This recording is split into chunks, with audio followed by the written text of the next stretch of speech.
Hello everybody, welcome back to my channel Code with Sammy. So here in this video we'll see more things using the print function. So now let us say name, which is a variable, and I'm declaring this variable with some name.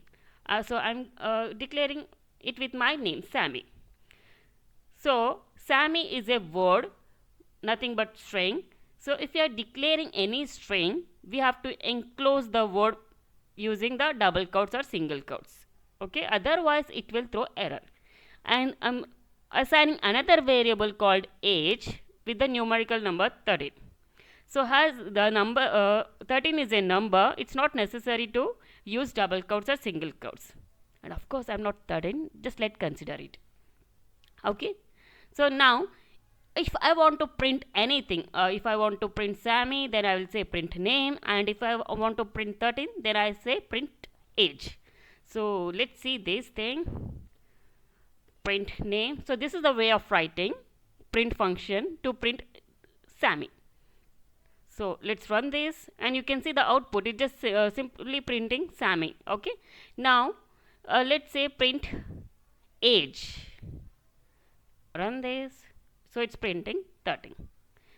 Now we'll see some interesting thing.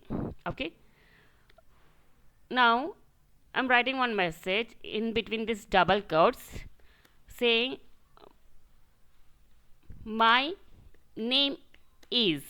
Okay, after this I'll put one comma and I'll write that variable which I have declared, name. Okay, again take the double quotes and my age is. Okay, comma.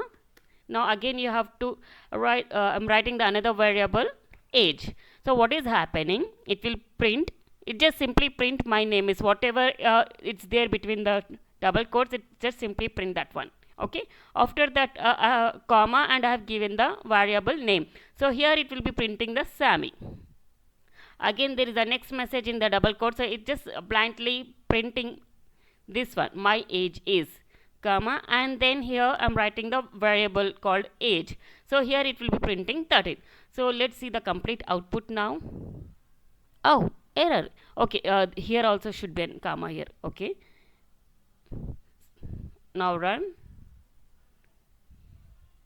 Okay, perfect. So see, my name is, which is this part. Here it, instead of name, it is printing Sammy. Okay, and my age is this part, and in place of age it is printing 13. Interesting, right? So that's all for this video. Thank you. Bye bye.